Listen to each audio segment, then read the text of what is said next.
Welcome to the Spawn Chunks, episode number 241 for Monday, April 17th, 2023. My name is Johnny, but the internet knows me as Pixel Riffs, and joining me as always is a well-constructed Joel Duggan. Hi, Joel.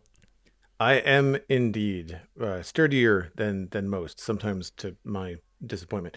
You should check out the render distance, though, because we were talking about constructing things in the house, in the studio, if it happens to be Lego, and well as dueling over other people's Lego because they have the Rivendell set. If you want to hear more about that, then check out the render distance. It is the extended version of the podcast that we give to our patrons every week. It's like an extra half an hour sometimes of content, depending on how much we've got to say about what we've been doing outside of the show. The post show usually is an extended Minecraft conversation too. So if you're just here for the Minecraft, then you are maybe missing out. So check it out at patreon.com/thespawnchunks. Speaking of the Patreon page, one of the things that unlocks is the Chunk Mail Dispenser, where we answer extra listener chunk mail. That's going to happen today. That's this episode. And the monthly Minecraft Hangout is coming up this Saturday, April 22nd, usually recorded at 10 a.m. Atlantic. That's UTC minus 3 hours. But watch for confirmation in the announcements channel on the Discord. It is happening Saturday, and I'm pretty sure it will be at the regular time. Well, from physical construction, we turn now to virtual construction as we talk about what's new in our Minecraft lives this week. So you go first, Joel. How's the Citadel? The Citadel is looking very green, which I like. We have been spending quite a bit of time finishing up the South Road approach to West Hill. This is something that took a lot longer. I think there are like 5 parts to the stream series because of just how much faffing around I had to do with custom trees, custom bushes, something I've decided is difficult to talk over. Like I can build a bridge and talk a mile a minute about what I'm doing. But when I'm trying to place like random bushes, yeah, there's just something about my artist brain that I have to kind of sit there in silence and look at something and try to figure out, where do I need a bush? Where do I need a blade of grass? And yes, this section is not just randomly bone mealed. I actually did kind of hand place everything just because I wanted to see if that's worth it. I wanted to see how long that would take. Turns out it takes a very long time. But I am happy with it. And the things that I think are worth the time are the custom trees that frame the views and that reveal certain things as you get closer to town. The custom riverbanks that kind of like hide the dirty sides of grass blocks, and any kind of custom path work. You could get away with placing a couple of random leaf blocks and then hitting the rest of the place with bone meal, and then just walking around and just like shaving the too tall grass that you don't like or the flowers that you don't like. That's fine. Mm-hmm. Yeah. I'm a little bit more of a perfectionist. So I went in there and I did the whole thing, but I'm quite happy with it. It was a lot of fun, and it creates some very interesting views outside the town. And I think that's something that people that maybe struggle with, they've built a really cool castle, but there's something that they just can't quite put their finger on. It doesn't look like the things that they see on YouTube. I would take a minute and look at, builders that we've had on the show, like Mythical Sausage, like Whip, like yourself, obviously, and take a look at the work that goes in around a build. And I think that makes a big difference. It's time consuming, and I will confess it is not the most fun. I much prefer structures. Yeah. You feel more accomplished at the end of the day. You haven't felt like you've been gardening in Minecraft all afternoon, but I like it. I think it's come a long way. Yeah, it's looking good. I think one of the things, because my week has been a lot of Minecraft Legends lately, and one of the things I've been looking at in that game is the way they construct their environments. They have to be traversable to the player quite easily, so there's not a lot of ground foliage. There's not a lot of like the kind of bushes and stuff that you've used here and there, like leaf blocks and stuff like that, but there's a lot of grass. They have the advantage, of course, of being able to vary the plant life and stuff, because none of it is stuff that you collect and craft with, so it doesn't all have to be player editable terrain. But there's a lot of area there where they've got a little bit of ground foliage here and there. They've managed to use a couple more inventive things, like there are thorny bushes that it's a problem if you run through them, or in the jungle areas I think there are more poisonous plants as well, and then occasional patches of wheat that you run through to boost yourself. But what I've really been looking at in their environment design is their use of boulders, because stone is a resource that you just kind of leave around the place so that players can collect it, so that it becomes part of a resource of the game. And I think it's kind of neat to contrast that with the way people build when they're building successful looking landscapes in Minecraft is that you end up using individual blocks a lot more instead of giving an overall impression. Like everything has to be picture perfect on a player scale, on a kind of player walking past kind of scale, instead of just giving an overall view of the landscape that's going to be rushing past really quickly, because players can take their time in vanilla Minecraft and look around. So I think to try and create a landscape that looks good at a distance but also looks good up close when you're exploring the terrain in first person is quite the achievement. So yeah, even though this is menial work, it should not be understated how effective it is. Oh, thanks, man. Yeah, and like I said, it gives you that. For me, it makes it feel like a painting. That's where I kind of approach it, right? Like I'm looking at composition, and like there are definitely some screenshots where I'm just like, yeah, this is what I wanted, and you don't get that feeling the entire time you're walking along the road. Like it doesn't happen until you're at a specific spot. But I think it's worth it. After I finished with the south approach, I moved on to the Western Ridge, which is the last large structure outside the town. There's one more bridge across a river that I need to go in. I started off with something very minimal. It has been there for months and months and months and months, where I'm just like, okay, I know there's a bridge going there. I have to consider that as I'm building the rest of the town. And in some ways I failed a little bit. There's a river gate that happens at the west river on this side of the town. And the way that this bridge ended up being constructed was much larger than it originally was planned, because I wanted the road to go up across the top of the ridge and head on west, kind of like out of the valley. And the bridge towers that I decided I wanted, because I wanted to have sort of like a gate feel, were so close to the curtain wall of Westhill that it felt silly that they weren't connected. And so I thought, okay, well, I have to connect them. Well, I took an entire stream of that design kind of puzzle kicking my butt. Mm-hmm. And I'll have to come back to it. I still haven't quite figured out what I'm going to do. I think it's going to involve some changes to the curtain wall and the tower that existed already. I think I'm going to have to either tear it down, make it larger, or move it. And it's not a huge deal. It's only, it's a 5x5 tower. It might be 20 blocks tall. Like it's not a big thing.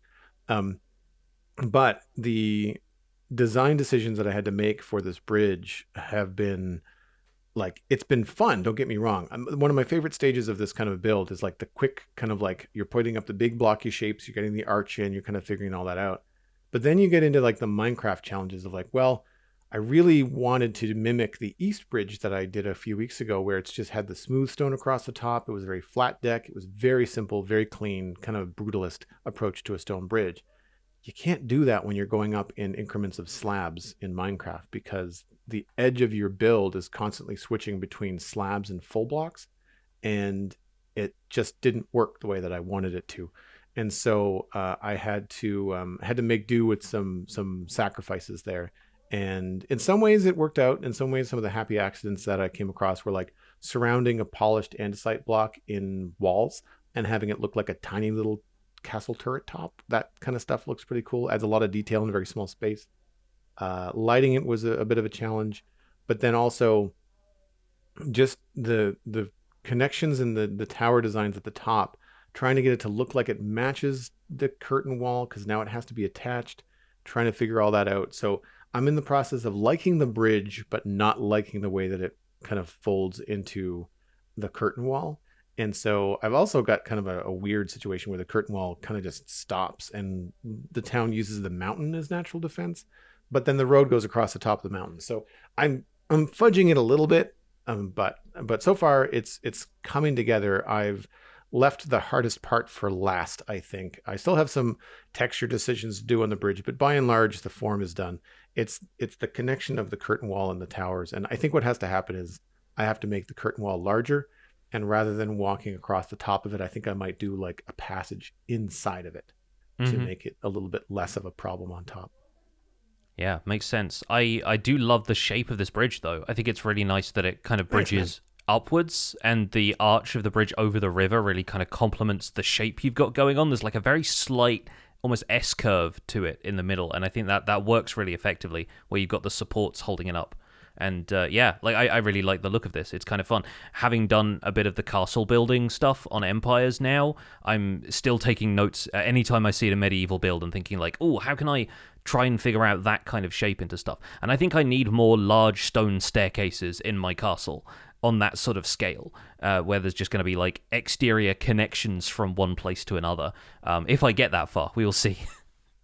The challenge I think that you're going to face if you get into doing staircases like this, or I mean, this is meant to be more like a smooth bridge, but you can't do smooth in Minecraft. And that is, depending on the blocks that you're choosing for texture, you're limited to whatever slabs are available. Yeah, of course. So just if you keep that in mind, now you're using a lot of like deep slate and even some blackstone, I think, in some places where your towers are looking kind of destroyed a bit. And that will help because, of course, that's going to give you a larger palette. I'm dealing with most of the 50% grays, and there's no cracked stone bricks and slabs, so I'm really stuck with like andesite, stone, and cobblestone. Yeah, as far as slabs go. I've been nicknaming my place Castle Grayscale, both because it sounds like a Game of Thrones location, but also because it's kind of the palette that I'm working with. So yeah, now having put up these two towers that I was working on, I think I might have mentioned this on the last podcast. I can't remember quite when the design came together, but I was working on these in creative, just getting the shapes right at first, and I was mocking all of that up just with natural stone and variants, and then started putting in the ruined elements, the black stone, the basalt, a bit of deep slate, and mud blocks and stuff like that for texture later on. And as usual, I will mention this basically anytime I talk about this, but this is all modeled on the way Stormvale Castle in Elden Ring looks, where sections of it have been destroyed by fire or projectiles or some combination thereof. And I wanted the tower on the left and the tower on the right to kind of match the angle of where they might have been shot from if this siege weapon had shot at one tower and then turned and shot the next one. So I wasn't just duplicating the same design twice, even though they're meant to be built sort of the same way initially. So yeah, I had a lot of fun doing this. I was also experimenting a lot with moody lighting as I went, which is a discussion we've had on the show, I think, a while ago now, but I mostly build on the surface in this Empires season, with the exception of my sort of catacombs builds and a couple of redstone farms that are lower down in the world. But I ended up switching the lighting to moody whilst I was working on this castle tower, and it makes so much of a difference to shading the layers below where there's an overhang. And I kind of fell in love with that image. So for the screenshots I provided to our live audience, some of these might end up in the show notes as well, I had one of them taken at moody lighting during the day, but during a rainstorm. It's in the savannah, so I don't get rain happening whilst I'm walking around my base, but the oppressive level of the lighting, it genuinely feels like a gloomy, overcast kind of day, which is sort of perfect for the Elden Ring connection with Stormvale Castle being, the name comes from the fact that it's on top of a hill where it's constantly cloudy and the weather is windy as all heck. It's it's a lot of fun designing elements like this, and it took a while, but I'm really happy with it. I even got to doing some interior for the first of the two towers on stream, so I was pulling out all of the kind of wooden decorative blocks that I could use, a few pillars that might have supported the staircase or the roof above at one point but have broken at various stages, and there's a bit of debris around. And one of the things I found as well was glow lichen, when you're working with it, can light up a room really effectively if you're using bright lighting. But if you dim the lighting to moody again, while it's obviously providing block light to the area and preventing mob spawns, it looks a lot more like just dust and cobwebs, even more so than the spider webs in Minecraft do, because those tend to look quite bright and cartoony, whereas glow lichen feels a lot more dingy and like there's this covering of dust on stuff that's been left there for a while, like furniture in an old room that you don't go in anymore. And I think that worked out really well for the interior of this tower.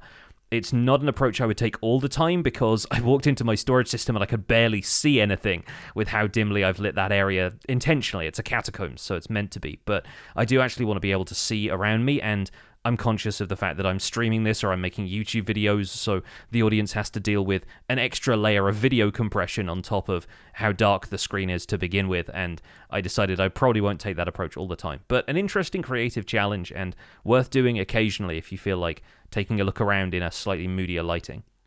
It's funny because I was watching your video and thinking to myself, like, I think I play on brightness 30% and always have. I don't think Hmm. I've messed around because I stopped doing YouTube videos a while ago, and especially any kind of nether videos. And so I've not had to increase the gamma for like YouTube compression or anything like that. Yeah, yeah, And very often I'm rushing to sleep, and we've even got a meme in my Twitch chat about like it's the rain again on the Citadel because it rains every 20 minutes, yeah.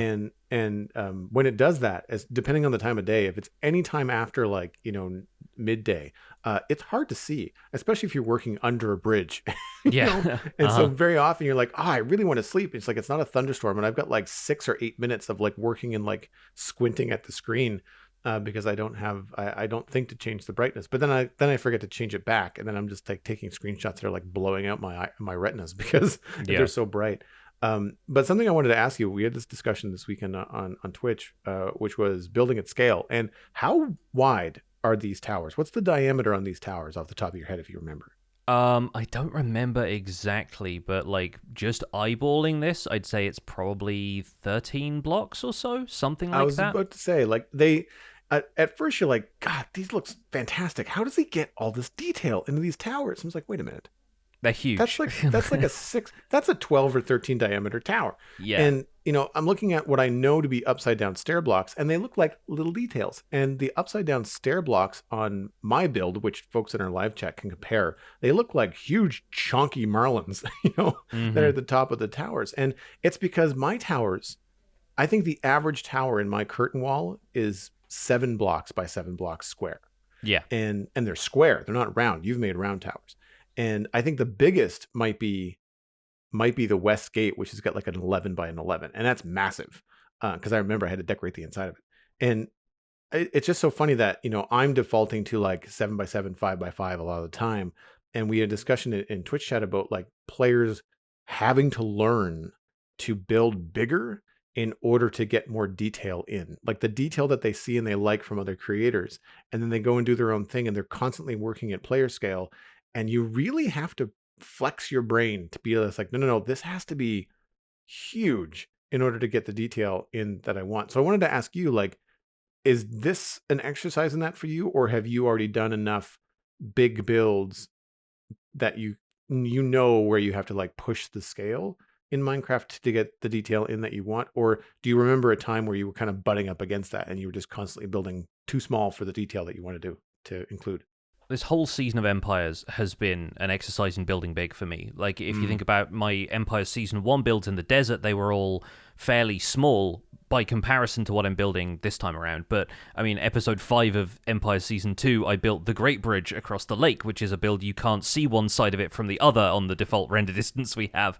And so it's like the scale I'm working with this time around is a lot more grand, and it's because a lot of the scale of stuff in Elden Ring is meant to be kind of like oppressively large to the player, as though it was all built by giants to begin with. But I think the whole idea is that I was pushing myself to build on a larger scale.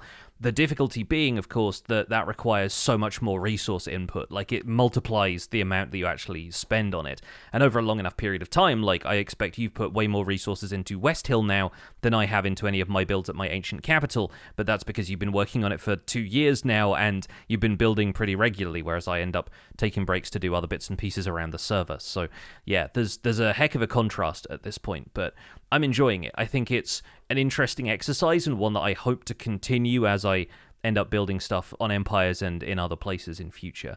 The other thing I have done, which I haven't got screenshots of today because I'm not quite happy with it yet, is a tree growing up one wall on the exterior of the castle. So it's a tree you can see from standing in the town, in the area where my storage system is. And if you look up towards the castle from that direction, you see this large tree clinging to the wall and the leaves kind of jutting out from the sides of that. I'm still working on the shape of that, but I think it's looking all right so far. Just need to have a couple more tweaks and I'll be able to show you it. Nice. Looking forward to that. Let's move on to the news. This week we have a couple of things. There is no Java snapshot. I believe Sliced Lime mentioned this on Twitter, that there would be no Java snapshot this week, and it would be arriving on Thursday next week.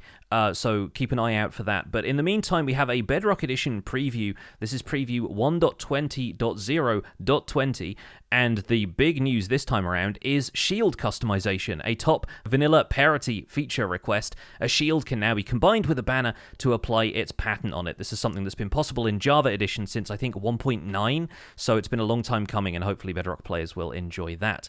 Along with that, the sniffer and the torch flower are no longer behind the experimental toggle, being considered, functionally no longer experimental. So in this preview, they're available during normal gameplay. The sniffer egg is also now available, so when two sniffers breed, they produce an egg instead of spawning a snifflet. And when placed on moss, the egg will hatch after approximately 10 minutes. On all other blocks, it will hatch in approximately 20 minutes. The sniffer can also occasionally sniff up pitcher pod items as well as torchflower seeds, and the pods, when planted on farmland, grow into a pitcher crop which has 5 different growth stages, and when fully grown it can be harvested, yielding a 2-block tall pitcher plant. There are a few tweaks to experimental features in Preview 1.20.0.20. Brushes can now be enchanted with Mending, Unbreaking, and Curse of Vanishing, like other tools can. The brush now displays a tooltip when aimed at suspicious blocks on touch devices. Brushing other non-suspicious blocks will now produce a generic brushing sound. Minor pottery shards can now be found as loot when brushing suspicious sand blocks in desert pyramids. The rules for placing blocks on top of fully crafted decorated pots are now aligned between Java and Bedrock, so there's some stuff that you can't place on there, some stuff that you can. They've decreased the maximum number of characters allowed in hanging signs while increasing their font size, similar to what you see on Java Edition. And mobs are now correctly positioned above the surface of bamboo rafts when riding them. There are a lot more other bug fixes and tweaks. Those can all be found on the Minecraft.net changelog or over at feedback.minecraft.net. Minecraft Legends releases tomorrow, April 18th, 2023. It releases at 5 p.m. British Standard Time and 12 noon Eastern Daylight Time. Several other time zones are highlighted on the map that the Legends team posted on Twitter. That's Legends_game on Twitter, for folks that are wondering. There's also going to be a Minecraft Legends PvP developer stream that's going to happen on twitch.tv/Minecraft on April 21st. From 10 a.m. Pacific to 12 p.m. Pacific, or 7 p.m. to 9 p.m. Central Eastern Standard Time, where 8 content creators will be playing a demonstrative match. Greg Lee, Principal Design Director for Minecraft Legends, and Martin Garcia from Xbox Content Marketing will also be there to commentate as well as offer tips and tricks. So big news for Bedrock players. I'm very, very happy that the shield banner design compatibility is finally there, because that was one of the things I always got the most comments about in Minecraft Survival Guide episodes was, how did you put your banner design on a shield? And I'd do an episode about it and people would say, well, I can't do that, because a lot of them were Bedrock players who were just tuning into the series for general hints and tips. So I was genuinely excited to see that come up on this week's Bedrock changelog, because man, what a wait that has been. But I presume part of that is also tied into stuff with armor trims, which were added to Bedrock in preview recently.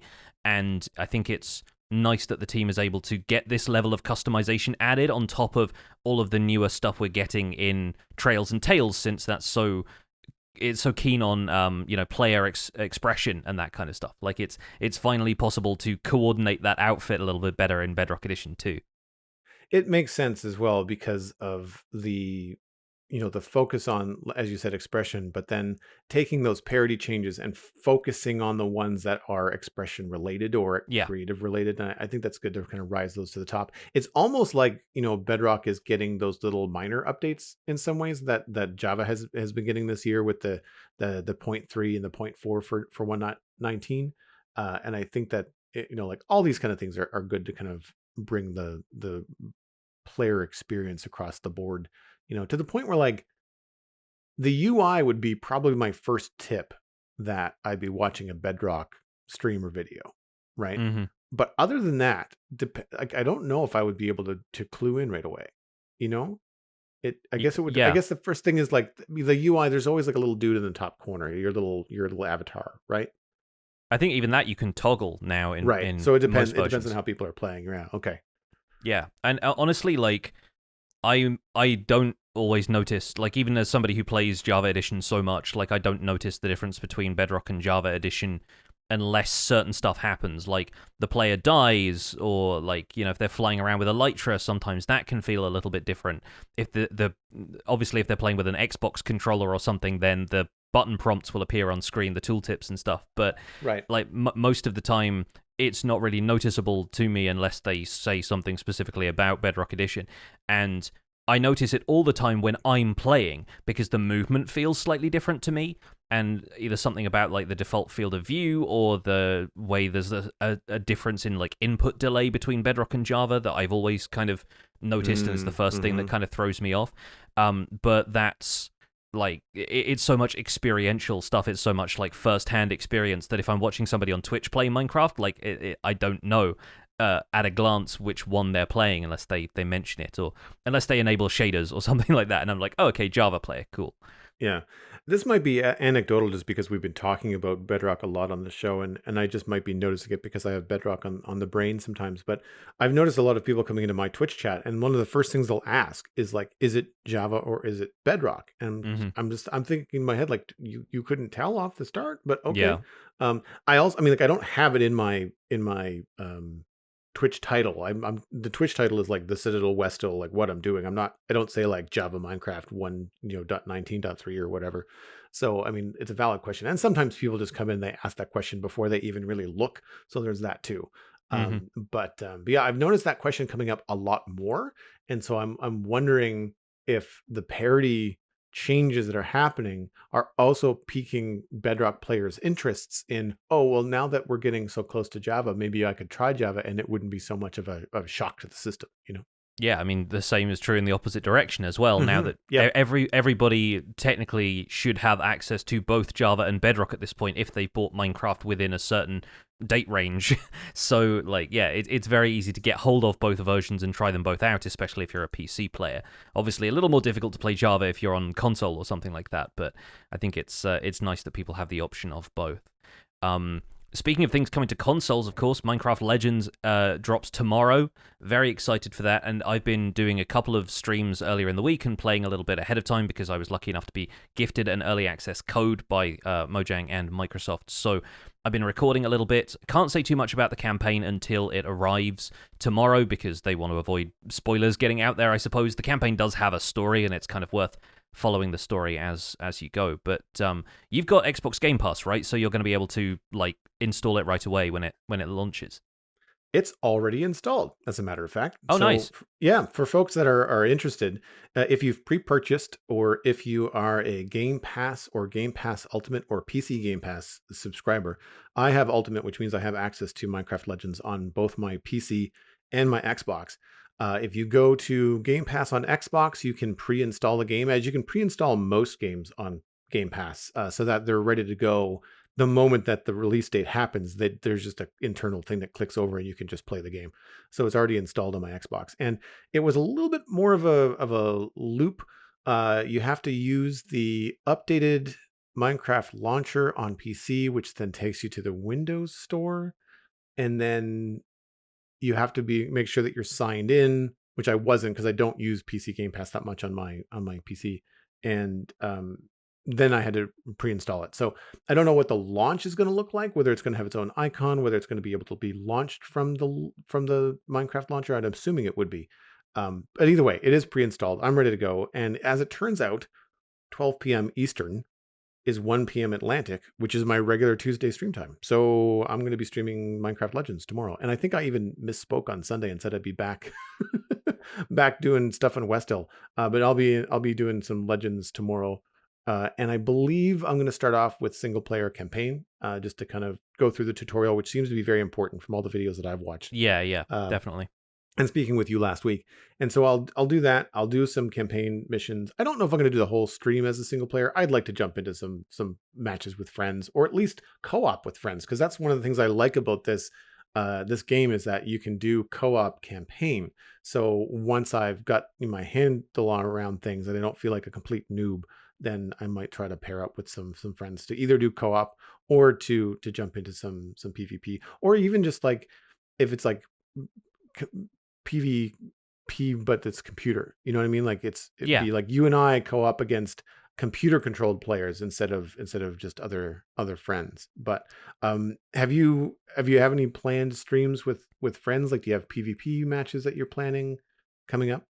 We've kind of been doing it like as and when we want to. We wanted to do a stream on the first day we were able to, which was the 14th, So a bunch of us got together. It was me, Grian, Fwip, and a couple of others, names you may be familiar with. And yeah, we ended up doing we did 3 matches, 2 of which were proper 4v4, one of which was a 3v4, where I was on the team of 3 with Fwip, and then I think Shelby was with us as well, Shubble. And but that was because Martin in the Littlewood couldn't join for whatever reason. I think he had to like install it on his Xbox because he was having issues connecting to our game on PC. And so he eventually turned up halfway through the match, not quite in time to sway things in our favor, but I think we did pretty well holding out against 4 other players. So we've had a bit of fun with it so far. I played a couple of like casual games of it offline as well. We've kind of been dipping in and out with a group of us, but yeah, I haven't done any co-op for the campaign or any of the other modes yet. Like Fwip and I have gone 1v1 and just kind of talked about the game in a casual sort of sense, and there's a training mode as part of the versus mode, so you can go up against AI, although the AI player doesn't have a hero character and isn't very active. So it's not like going up against the computer in StarCraft where they're controlling like the Protoss or the Terrans or whatever, and you're Zerg and you're rushing them. Like it doesn't necessarily work that way. The upside to that, though, is it's a good way of trying out different strategies and like getting used to the PvP environment, figuring out the cost of certain things, because it seems to work a little differently to the campaign, where rewards unlock almost for story progress rather than progressing through like the material system. And there's a few things in the campaign which just aren't in the PvP thing at all, because they are long-term upgrades for your world and stuff to like look at a little bit later. But without going into too much detail about that, there are some differences between the two, but the PvP mode seems like it's just designed for short skirmish kind of matches that last about an hour at most.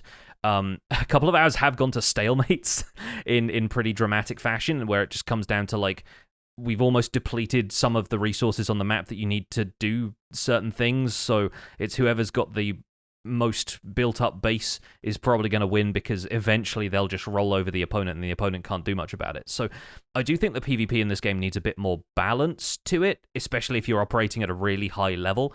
But as a casual thing to jump into and just try a few things out, it's been a blast. It's been really, really fun. Incidentally, I'm also streaming on Tuesday, and if you feel like an hour is long enough for you to get a handle on things and you maybe want to jump into some co-op after that, I will probably be around. Okay, cool. So ping me in Discord and I'll see what I can manage. But yeah, I might start my stream a little bit later and we can co-stream some of that if you're up for that. Absolutely. Yeah, I won't commit you to that right away, but if you feel like doing that, then we can.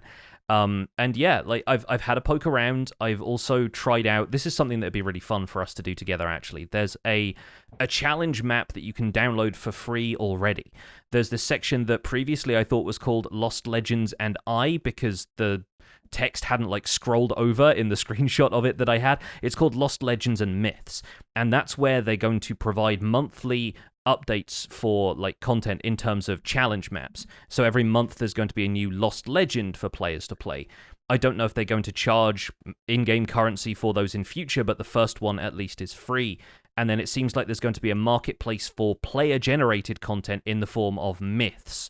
And it doesn't say that there isn't any kind of map creator tool built into Minecraft Legends, so it's probably going to be marketplace partners and people who will have access to the kind of back-end tools that they use to build maps for Minecraft Legends. But Myths seems like a DLC thing that players are going to be playing through, but also creating at the same time, whereas the Lost Legends are the ones that the Minecraft Legends team themselves will create.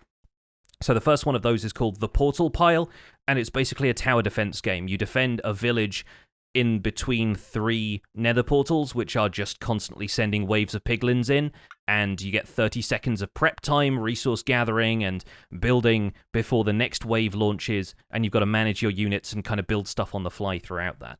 And it's really fun. I absolutely sucked at it the first couple of times I played it because I didn't have the right strategy and I hadn't done a huge amount of base building before, but on the third attempt I managed to get through it, and I found a pretty decent strategy for winning the day. So yeah, 20 waves worth of piglins coming at you, though, a little overwhelming at times. They do a good job of varying things, and I think it's kind of fun. So worth a look if you're interested in a different challenge, something that's not campaign related, but if you're not quite getting into PvP right away once you've picked up the game and had a chance to play the tutorial. So one of the things that I noticed when watching your stream with the PvP matches is the frantic pace at which the Mm-hmm. PvP matches go. Now I know that we're dealing with people that play video games a lot. Yes. Most of your crew, or at least part of your crew, had some experience with Legends and certainly past experience with RTS games like Yeah. StarCraft or whatever, Age of and Empires, that kind of thing. Yeah. that kind of thing. Yeah, and so I noticed that there was some we'll say like high level complaints about like the UI UX experience in Mm-hmm. terms of the ability to how quickly you can do things, and when you the difference of going through the campaign and doing these things versus the speed at which you want to do them in a competitive environment.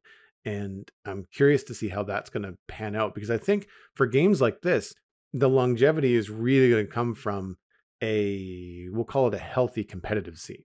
Like And a if robust people, PvP scene. Yeah. yeah, so if people cannot be as competitive as they want, or they feel like the game is holding them back, I feel like they're going to lose interest, pretty quickly, or it's just going to be a frustrating experience. And so it's not going to be fun when you lose a match because you can't get to a menu item fast enough. Like that kind of stuff, I Yeah. think is not how you want to lose.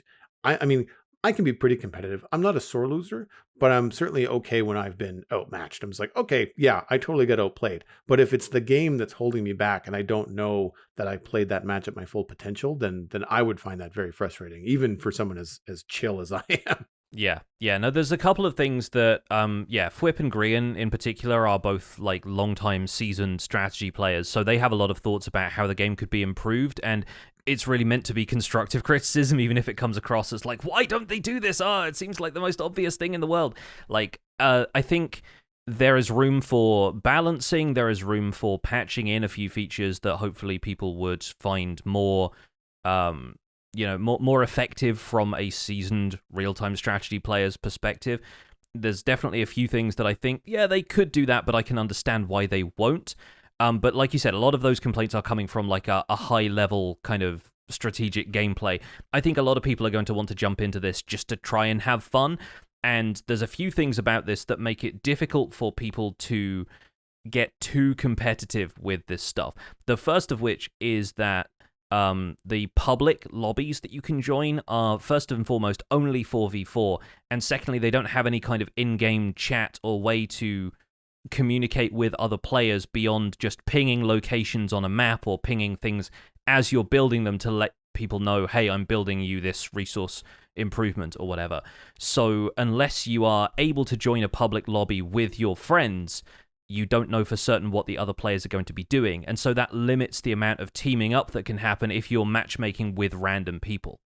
The other thing is that there is no ranked ladder planned as far as we're aware. I believe the developers have confirmed this, and that's also just to encourage like a general sense of this is something that's fun to jump in and play, but isn't necessarily going to be like a ladder full of people who are dedicated to just playing this game constantly.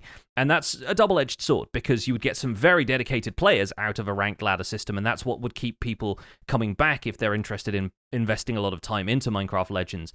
But it's also not the kind of player community they want to foster, seemingly, which is an interesting decision, and one that we'll see what the fallout of that is, whether people do lose interest in Minecraft Legends after a while, if they decide to add a ranked matchmaking system in there later, if they decide to organize more official competitions so that players can turn up with teams and decide things on a more official sense about rankings and that kind of stuff. It will be interesting to see how that shakes out. But overall, to jump into and play this week, ton of fun. Highly recommend playing this game. It's going to be available on all the consoles, all the sort of major modern consoles. It's going to be on Steam, Windows Store, all those places. Yeah, really recommend checking it out. So just to clarify, I cannot jump into a random 1v1 with a stranger. No, but I can set up a 1v1. Like if you and I wanted to go head to head after, I learned the game, we could do that. Yes. Yeah. Private matches can be arranged anywhere from 1v1 to 4v4, and the teams can be lopsided. So you can do a 3v2 or a 1v4 or whatever, right. any combination thereof. But yeah, public matches have to be 4v4. I think the game might start if you have a 3v3. But it's been difficult to really test that because there aren't that many other people playing the game with the early Right, of access course. versions Yeah. that we have. So, Right. yeah, it seems like the only public matches are 4v4, and you can even jump into a game mid-session. So you might turn up, like you might queue for a public match and suddenly be in somebody else's game that's 30 minutes in and just be taking Oh, the place wow. of a fourth player who had to drop out. So yeah, there is potential for stuff like that to happen. I'm slightly concerned that's going to lead to a few situations where a few players will see the writing on the wall, notice that the other team is bringing a bunch of siege units over to their base, log out before the match ends, and I presume they have a forfeit system of some kind in place. But if they don't, then a bunch of players are going to join in, have their base destroyed, and lose immediately. So I'm hoping that's not the case. But I haven't really had enough experience with it yet to test that stuff. Right. Okay. Moving on to chunk mail. As I mentioned at the top of the show, this is the chunk mail dispenser, so our main discussion will be removed in lieu of extra chunk mail. So lucky you. If you'd like to email the show, the email address is spawnchunkmail@gmail.com. Please use that email address. Indicate in the subject line if you are a patron, and keep them short and sweet if you can. First email comes in from Daniel H. Replaceable blocks. Hi, Joel and Pix. Regarding your discussion of replaceable blocks in episode 240, replaceable is a block tag, which is how Minecraft defines a lot of data. You can control block tags with data packs, and the default vanilla data pack has a default list, which you can find in the Minecraft wiki tag page or your F3 debug menu. The replaceable tag list is a different list than the enchantment power transmitter, which is what you can put between the table and the bookshelf. But the tag is just a reference to the replaceable tag by default. Another tag added was enchantment power provider, which by default is just bookshelves, but you can now extend it to include chiseled bookshelves. So not necessarily a long discussion here, unless Pixie, you've got more to add. Just passing along a bit of clarity regarding last week's chat about the bookshelf enchantment and what blocks block it and what blocks don't. I think by extend to include at the end of Daniel's email, they're referring to possibilities with data packs. So you could employ a data pack to say chiseled bookshelves will also power enchantment tables in a data pack. So not a vanilla feature, but something you can control. In my opinion, these enchantment table changes still need better clarification from Mojang for the average player. I really appreciate Daniel writing in and making sure that we knew that replaceable was not just the word replaceable in the description, but it's also the tag that they're referring to. What I find really confusing is that the enchantment power transmitter, that's the new tag that they talked about in the snapshot last week. And that tag references the replaceable tag by default. And so it's like a list within a list. And so you have to know what the reference list is to understand what the new list is, and which I find more complicated than it's complicated to explain. It's probably the easiest way to do it from a coding perspective, but from layman's terms and just explaining it, on the show, it's a little bit more involved. We'll have a link to the Java edition 23W14A additions to the tag list in the show notes. It's a link to the Minecraft wiki, and that lists them plain for you to read. Things like air, water, lava, leaves, grass, pitcher plants, warped vine, water, glow lichen, etc. So you'll get a pretty good idea of what, by reading that list. You don't have to memorize it, but you'll have like a general idea of what will allow the bookshelves to then power the enchantment table. Yeah, it's good to know. It's obviously a little harder to pass for players with a lower level of technical knowledge. And the other thing is, I'm glad that Minecraft wiki list exists, and I don't know if, because it's a Java edition thing, if that's still the same on Bedrock edition. I think there might have been a note in the changelog for Bedrock edition in that preview changelog that I didn't include in the show notes. But if this change also takes place for Bedrock players, they don't have access to something like the F3 debug information screen. So they couldn't see the tags that were attached to blocks that way, even if it works the same way in the Bedrock codebase, which I'm not certain if it does or not. So, I think it's important, if it's going to work the same way across both editions of the game, that it's something that feels more intuitive to the player. Hopefully it will be, and hopefully it'll just cause less confusion when you're placing, enchantment table bookshelves and not like, you have torches or a carpet or whatever, like leaves and grass and that kind of stuff in between them, and it's still gonna give you the full access to the enchantment. Yeah, I don't think there's really much else that needs to be said about this, like you said, but it's something that, I don't know, it was just a clarity thing for the changelog itself. It felt like more than a clarity about the mechanics, Agreed. Yeah. Let's move on to Stora AS, has sent me an email with the subject of Outgrowing the World. And Stora is an ore producer member of our Discord community, so thank you so much for writing in. This one says, "Hi, Pix and Joel. I wanted to hear your thoughts on a subject that is close to me right now, growing out of your world. I think this is something that happens to us all now and then. You're playing in a server or in a single-player world with huge plans when you realize that there need to be more players in this world. It could be that players have left the server or that there were too few from the start. Leaving the world behind is not an option because of all you have done and all your future plans. How do you get players interested in joining a server that has been around for a while and the server's early game is long gone? I know that a lot of players play on multiple servers, but that doesn't really work for me. Stora AS was lost in the void while trying to merge all the worlds into one." So the Citadel is a long-term world and has had some new players come in over time. But ultimately, I am the one that is logging in a lot because I'm the only one that does streaming and content creation full time. There are a number of other players that log in on a regular basis, but they don't have quite the same log time nor the same scale of projects. And so as a result, I find that I can get lost in thinking of the Citadel as a single player world for me. Mm-hmm. But it still has the fun of like little pranks and help from server mates and some organized events. We had a caving event a little while ago, so it still has those things in there. But I think for me, if I'm trying to bring somebody in and they're like, "Oh, Joel, like I'm a busy professional. I don't have time for video games." That's where I can say, "Well, look, the Citadel is not like the grindy early Minecraft world. I am one of the only content creators on there. There are a couple of other people that stream, but there's no rush like you see at the beginning of a Hermitcraft season for everyone to get going as fast as possible and put out like tons of videos. There's no pressure." And I think that can be very appealing for either a busy adult that has a family and a job and a life, or a busy student that it needs to focus on studies, if or just someone that doesn't particularly like the early game grind of Minecraft and wants to go straight into building. You can kind of self-govern that early game experience. Do you want to go mining and get your own stuff, or do you want to be just like, "Hey friend, I just joined your server. Can I borrow a chest full of stones so I can actually do some stuff?" Mm-hmm. And that can be appealing to some people that don't have a lot of time. As far as outgrowing the world, if something was to happen where the Citadel will no longer be a server because I have access to the back end of it, then I would just roll it into a single player world. I would just Yeah. be like, "All right, well, I'm not giving up on this. This is now mine." Insert the best Emperor Palpatine impression you can there. I would not be able to walk away from it because of just the sheer volume of time, effort, and design and fun stuff that I've got built in the world.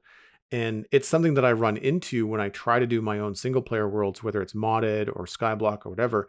I start to get into it. I start to feel the time investment, and I just start to think I'm just splitting my time. I should just focus on the one thing because of all the infrastructure that's in the Citadel. I'm getting farther ahead faster by putting that time on the Citadel. And that's what happened with the very first experience I had in Minecraft, which was on a world that I called Eternia. It was a realm. It was the free realm that we set up with myself and Steven ESC, who got me into Minecraft. Was him and his boys and me. And I very quickly started putting a lot of time in. They decided they didn't want to continue with the realm. It wasn't worth the time. The boys really weren't playing survival Minecraft. They were more logging onto different servers and playing mini games and things. They were younger, 5 or 6 years ago. And so I just downloaded the world, like I just downloaded it, made it my own. There was very little in the little valley that we had set up for me to remove that was built by, Steven and his kids. So I just kind of like terraformed it and made it my own. And that was my first Minecraft world, single player. I just downloaded the realm. Now, depending on who owns the server, you may not have access to do that. But that would be, my idea of outgrowing the world. Like you've got two options. You can either kind of incentivize other people like you, like take a look at what you get out of the world and what you enjoy about it and try to find friends that might be interested. Or you can just download it and make it a single player situation. The thing that I think that is the most interesting about having a long-term world, I think it can be really appealing to someone that's new to the game because then they're not alone. They're not lost in Minecraft beating their head up against a tree trying to figure out what to do next. They can like see what's being built around them. They can ask other players, and you can, maybe take a break from your big project and maybe give someone a nice little tutorials, co-play stream or co-play event and just kind of get them up to speed. And that can be really fun. Yeah, I honestly think for a start, downloading the world being an option is a very important point. You can always re-upload it to a server if you find the right group of friends to continue playing That's in an true, existing world. But so like, Minecraft worlds can be these sort of transient things that you take down and then you keep on your hard drive for a while and then you put it back up somewhere else, having played a bit of single player even. So that's definitely an option. Some people are fine joining a server mid-season. And that was often the case when I had a patron server. It was the same kind of thing where like people would come and go and people would sort of integrate into whatever state the server was in at the time. They liked having frequent resets because it feels like the feeling of being part of the world from the very beginning is one of the things that I personally find quite valuable, and I expect there are a lot of people in my community who felt the same. And I feel like that approach, works better for me when I'm there from the beginning. Even joining a world that's already in progress, which to me feels like you're visiting an art gallery and hanging up your own painting to a certain extent, I find that regardless of the state of progress of the world, I still want to do the early game myself. I still want to go out, find a forest, punch a tree, move up through that. When Empires did our collab with Hermitcraft, I was handed Elytra, a couple of totems of Undying, and a block of diamond, and I still went out and did the tool progression because I felt like it, and it also, like, earning advancements and stuff was obviously part of that as well, but I kind of liked the notion that I was starting fresh in a sense and exploring bits of the world that inevitably hadn't been discovered because Minecraft worlds are so large. But yeah, in this case, I think inviting people to a server can be difficult depending on what they like to do. But if you're inviting them for a specific project, that is perhaps a good way to start. And we know Stora from our monthly Hangouts, where he's been sharing pictures of a perimeter that he's dug by hand. This is the one that's had a desert temple at, like, -51 in the world, like in the deep slate layers, which is a wild thing to see. But obviously that's so much time and effort going in, so I can understand the need to keep that kind of stuff around. But if you're bringing in friends to help with something huge like that, that can both be a way to get to play with other people and have them, if not guaranteed, then at least encouraged to be involved for a certain amount of time. But they might also become attached to it. You put that amount of time and effort into a project that you're helping somebody with, it gets you familiar with the server, maybe they decide to stick around. So I think it's always possible that if you plan an activity for a group of people and say, hey, I'm getting a bunch of people together, let's build XYZ in Minecraft, or let's dig out this large area, or let's design a minigame theme park, or whatever you'd want to do. I think you can do a lot of stuff like that that's going to get people interested, and whether it gets them hooked and they want to come back more regularly, that can be a new lease of life for the server after that point. I feel like the hump that people have when they're joining an existing world is the self-governing aspect of Minecraft. Like if you Yeah. want to do the early game, you can. You can just run far away and just pretend like you're on your own until you are at a stage where you feel like you want to join the rest of them. Or, you can go the other direction and just kind of say, all right, well, I want to do this to a point, but like I really want some prismarine and I really don't want to build, Yeah, an ocean monument farm. exactly. And so I'll just ask Pix, hey, can I maybe use Yeah. your guardian farm? And I think you see that a lot when you watch different servers that have content creators out there at a certain level. They are looking at their time invested in creating videos and playing the game, and they're like, okay, I really want to build this thing, and building the thing is the fun part that people want to see. What I don't want to do is spend 16 hours of my week building my own guardian farm when I could Yeah. just go borrow someone else's. And I think that's where the collaboration and fun of a server comes in. Like I borrow honey from Alistair all the time because he's got a great little bee farm, over in his Avalon build. And I've in a way, I don't know much about making a bee farm because I've never had to do it myself. Mm-hmm. So there are some aspects where like you can sort of like miss out on some gameplay, but if something really intrigues you, then you can usually find an interesting way to do it on your own. Yeah, I wouldn't have been able to build my copper aging machine on Hermitcraft if I hadn't had access to like a full shulker box of redstone blocks that Azuma gave me. And I'm like, I'm not gathering that much redstone on my own, even with like a raid farm or something, be the sixth raid farm that season of Hermitcraft has or something at this stage. But yeah, let's move on to copper. Sorry, wrong username.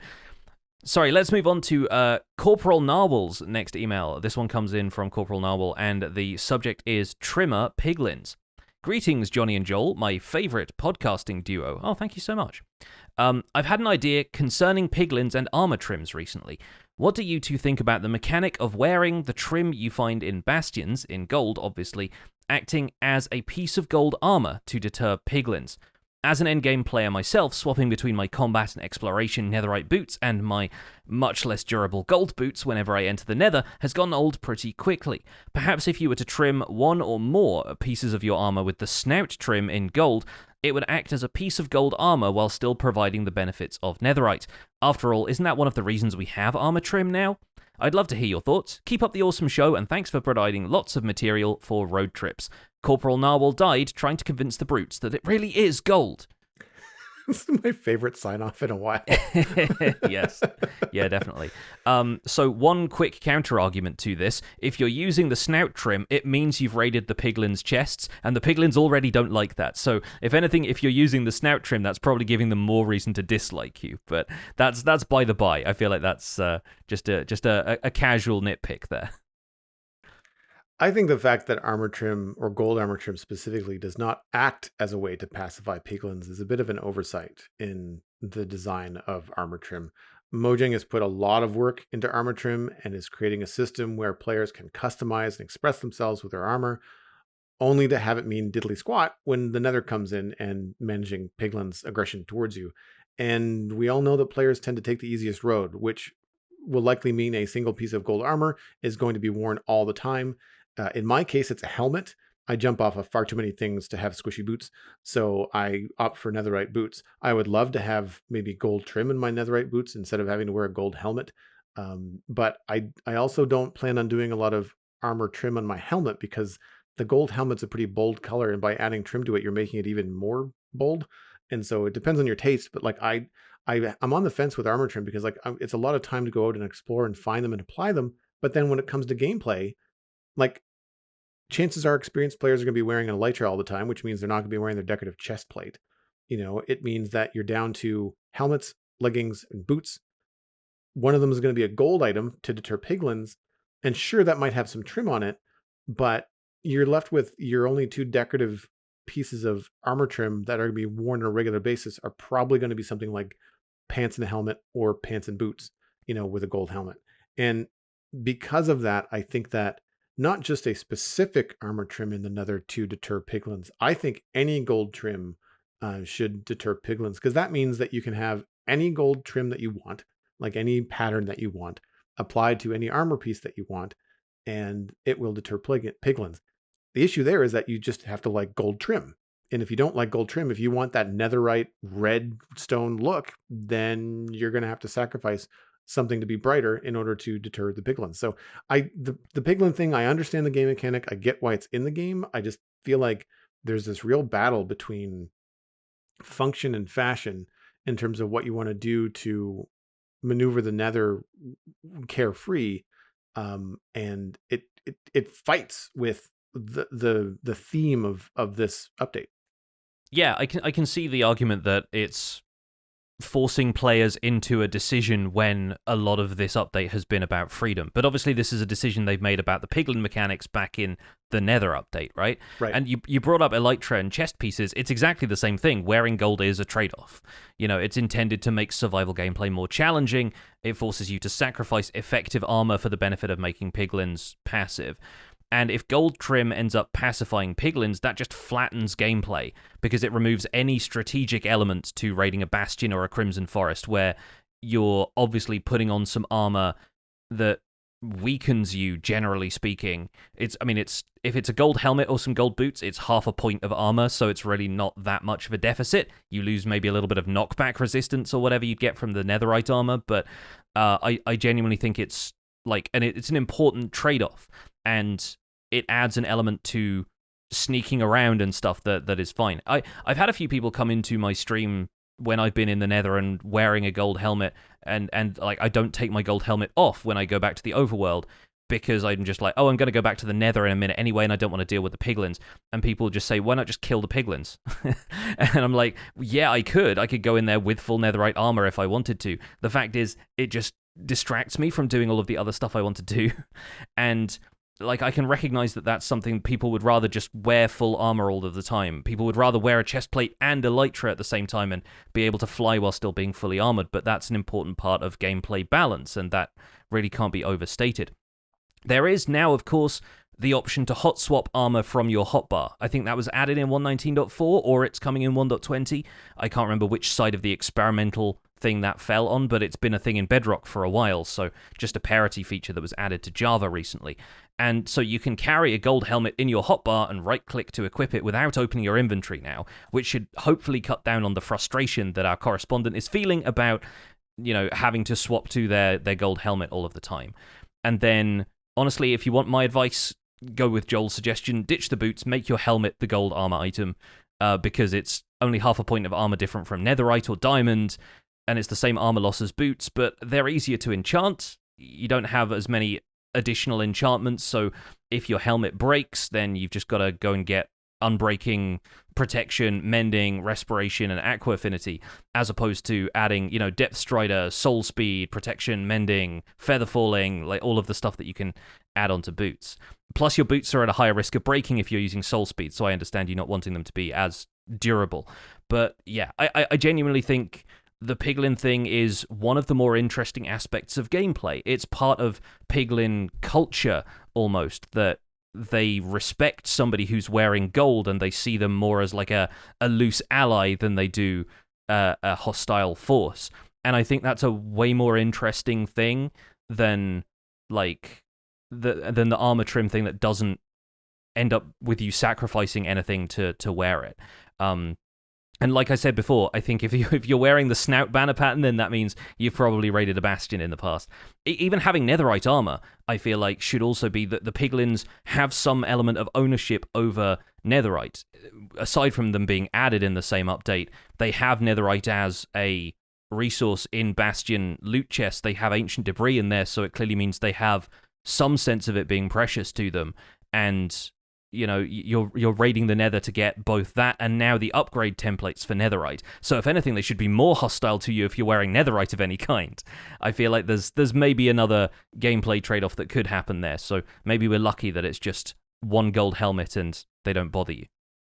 Speaking of gameplay trade-offs, what would you think of an enchantment to deter piglins instead of having to wear gold armor as like a late game sort of thing, like something that would require you to have a certain amount of gear? Maybe it's only applicable to like diamond or netherite gear, and it would sacrifice something like, you couldn't have, I'm not sure what to call it, the bacon enchantment. You couldn't have the bacon enchantment and protection on the same piece of armor. Like you'd still have to sacrifice some sort of functionality, but at least you could have whatever color and pattern that you would want on the armor.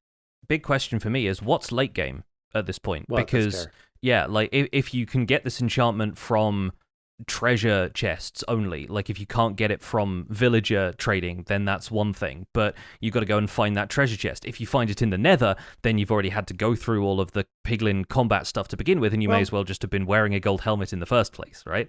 Yeah. Well, and that could be interesting though. Like if the enchantment was only found in bastions, then it forces you to go through the mechanics as they are now. Once you've conquered that bastion, then you can say, okay, well now I've earned the right to be just like, we'll call it friendly with the piglins, but really they're just scared of you. I don't know. That could be an interesting story. I don't know. If it's piglin fear, if it's the same thing, they run from you the same way they do from zombie piglins and things like that. Maybe. Like, I would take it if it was a new mechanic, if it felt like something that the player couldn't do before. But I think right now, I think the gold helmet thing, the gold armor thing is just a good trade-off. And while obviously having a gold band on all of your netherite armor is going to help you look pretty flashy, and you'd assume that that's enough gold for piglins to take notice of it, from a practical perspective, I think it might be too complex a mechanic for people to really understand. And there's so many different options for armor trim that, like, how much armor trim is too much, how much is not enough. It feels like it'd just be too easy of a trade-off. Plus, you're only using one gold ingot to do that with the armor trim templates, whereas you have to use at least 4 or 5 gold ingots to make a full piece of gold armor that the piglins are going to respect. So part of that is an expense thing as well, even though armor trims are going to be in short supply and high demand, I think, once they're around. Last email comes in from Hex Snowy Sniffer. Hi, Johnny and Joel. After listening to your podcast regarding the Sniffer sneak peek we received a few weeks ago, it motivated me to make a concept for the Sniffer. The idea is that whenever the Sniffer is in a snowy weather biome, its skin would change to have snow covering its back. The snow would melt back to normal in a warm biome, or the player used a shovel on it, giving a snowball in exchange. This would give the sniffer more of a place in the world that isn't native to them. It is also common for large mammals to gather snow on their back during winter. Imagine a large herd of them lumbering across a white tundra, all thriving thanks to the player. I believe world interaction is the key with the sniffer. I'm curious to hear what you think of this concept. I've included a picture of a snowy sniffer my friend helped me render. Best regards, Hex. And we'll have a picture included in the show notes this week on the website. First of all, adorable. As many things about the sniffer are. I do like the snow-covered topping. It kind of reminds me of a combination of, like, the muddy pig from Minecraft Earth, obviously in a good way, and Christmas pudding. It does just look like a big old pudding at this point. So yeah, like I'm on board just from an aesthetic level. I'm in 100%. Yeah, I kind of think that the world interaction thing is a really good point. And I was almost wondering when they were talking about the sniffer finding different plants, if the sniffer's plants were going to be found in specific biomes the same way that frogs work, right? Like it encourages players to move them around. Like frogs, you have to hatch them in different biomes to get the different colors and then the different frog lights from there. It'd give players more of a reason to interact with the sniffer and take them around the world or hatch them in different places if you could only find pitcher plants in colder regions, maybe because they're a blue plant or whatever, and then torch flowers are more common in more temperate and warm biomes. It gives a sense that the world has had a history that's not just universal. You know what I mean? Like, you don't always find the same plants in every place, and different biomes would have different flora that had, been resurrected by the sniffer. I think that's a fun idea, and I would love to see them tied to biome diversity in some way in future. I like the idea of the sniffer shaking it off as kind of like a idle animation, in the same way that dogs or wolves will shake off the rain after it rains in Minecraft. Same idea, you all have seen that big mammal elephant or bear kind of like to do that kind of like hide shake where the whole back just kind of wobbles around and gets rid of whatever's on them. And I think that's really interesting, and I like the idea of integrating it into the world. And I know that you mentioned frogs, and we breed them in different environments to get different colors, but I don't think we have any mobs in Minecraft that actually change color based on the biome, right? Like it's frogs, you breed them, but if you bring a regular swamp frog into a swamp or into a desert, then they don't change color. Like they just yeah. It's where they're bred. I like the idea of that changing, and it could be just a matter of where you breed them. But I also like the idea of having the sniffer change in the same way that bedrock trees leaves change color in a snowy biome. It could be really fun to have, a sniffer that would walk with you into a snowy biome and then gradually change to a white coated sniffer that you could get a snowball from. That's kind of an interesting idea. I mean, snow golems are still going to be the most efficient way to get more snow, but if it's a fun mini game to like get some sniffers together and just shovel them for snow, that could be kind of fun too. A little RP, you're taking care of your herd of sniffers. I'm curious as to what other things could do that. I know that I've played a mod where creepers in different biomes would be like chameleons. So like they'd be Yeah. sand colored in the desert, they were brighter green in the jungle, they were more of a muddy color in the savannah, that kind of a thing. And that was hard because Hmm. they were very difficult to see. Yeah. Uh, and so I think that could be one way to do it. I don't know if I want more dangerous creepers, but it would be very interesting to add some imaginary animal, that Mojang comes up with, and have it be something where if you decide to have your base in a specific biome, then that animal, if you're going to farm it or have it around, domesticate it, will be a different color. Birds are a good example of things like that have usually plumage that either completely contrasts their environment or is meant to blend in, depending on what kind of bird it is. What if they add the glare in future, which can happen Mm. because they've brought stuff back Hmm. from the losers of the biome votes and stuff before. If they end up adding the glare, and the glare has like some kind of biome dependent coloring, I like that. We can have lettuce of all different colors and varieties. Yeah, I think there is room for that in the game. I think that's kind of a neat idea. And the argument against that being the sniffer in this sense is that the sniffer's back is supposed to be, I mean, if it's not fur, then it's moss, and moss doesn't change color depending on which biome it is in, famously. So I think Right. it's that there's a little bit of justification for that if we want to consider the sniffer a mossy animal by default. But yeah, I do like the idea of mobs having that more of like a chameleon-like property to them. And yeah, the creeper example was one I was going to share as well. I've seen that done with resource packs and stuff as well before, so I do think it's kind of a neat idea. Maybe not one for creepers necessarily, because No. like you said, a little bit more difficult to spot. But yeah, I do think there's room for it, and it expands Minecraft's more organic life in a way that seems familiar to players at this point. And we had another example from the past, the moo bloom. Probably, something that would be a cow bred in a flower forest, right? Yeah, yeah, I mean, absolutely. not to hang it all on the edge of a sniffer, but what if the sniffer in a flower forest had flowers spreading out of its back? Like just Yeah, little things like, I mean, that adds a lot to the model. So maybe not sprouting, but maybe just the texture changes, and they grow little flowers. Just cute little things like that could be, I mean, that could be even be done with, I don't know about a data pack, but certainly with a mod. And that is the kind of mod that I think is really fun and interesting because it doesn't really affect gameplay. It's yeah. just like an immersive, fun kind of like little Easter egg thing that could be added to the game that doesn't change your block palettes or anything like that. It just kind of gives like flower sniffers for fun. Yeah, yeah. I think it's going to be an interesting challenge for the art team, though, just on account of certain Of mobs course. Yeah. having very specific coloring and like color harmony within their texture. That if that's got to change based on biomes, you got to have something that looks good in a mesa as well as in like a plains or a dark oak forest or something. That's got to be a lot of work. Well, folks, I think we'll wrap things up there. Thank you so much to the people who sent in their emails today, and thank you for listening to The Spawn Chunks. You can find more information about the show and links to some of the stuff that we've talked about today at thespawnchunks.com. The music for the show is composed by me, and The Spawn Chunks is proud to be a listener-supported podcast. If you're getting some value out of the show, why not consider putting some value back in? You can visit patreon.com/thespawnchunks to join our community, where pledging at any level will get you an invite to our patrons-only Discord chat, where you can participate in things like the live show recording that we do in Discord every week, and our monthly Minecraft audio hangout, which once again is coming up this forthcoming Saturday. We currently have 322 patrons, which is down one from last week. There is, of course, always room for more. Special thanks go out to our content engineers, Hunter555, Jumbo Sale, and Yitz for your support on this episode. Sharing the podcast with your friends is the easiest way to support the show. You can find us at The Spawn Chunks on Twitter and Instagram.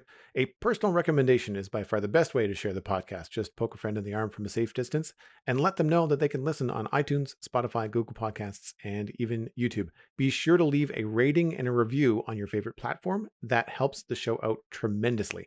You can email the show at spawnchunkmail@gmail.com. The RSS feed is linked on the spawnchunks.com, and the patron-only RSS feed is on the Patreon page, where you can listen to the render distance, the extended version of the podcast. My name is Johnny, but online I go by Pixelriffs. You can find most of what I do at youtube.com/Pixelriffs, where right now a lot of Minecraft Legends content is going up as the game prepares to launch tomorrow. Expect a few other things to pop up here and there, working on some Empires stuff too. And incidentally, I stream 3 days a week on Twitch, and a couple of other days besides, actually, because a few extra streams have been popping up here and there with Minecraft Legends and Elden Ring. Most of the time, though, I'm doing the behind-the-scenes work for the aforementioned YouTube series. I'm also the voice of the unofficial Hermitcraft recap, which I ate a Pop-Tart for this week. You can find that through a quick YouTube search. And aside from that, I'm at Pixelriffs on both Twitter and Instagram. Joel, where can people find you online? Everything that I am doing online can be linked at joelduggan.com. I have to say that again. Everything I am doing online can be linked at joelduggan.com. My other podcast about sci-fi and fantasy entertainment is at thecitadelcafe.com. You can follow me at Joel Duggan on social media and Joel Duggan on Twitch, where I stream every day except for Mondays because I'm too busy doing this show. And Lego Fridays are back, and currently we are pushing to finish Westill the rest of the time. Of course, Minecraft Legends tomorrow. Thanks for visiting the Spawn Chunks. The world outside is infinite, which makes it hard to leave it behind.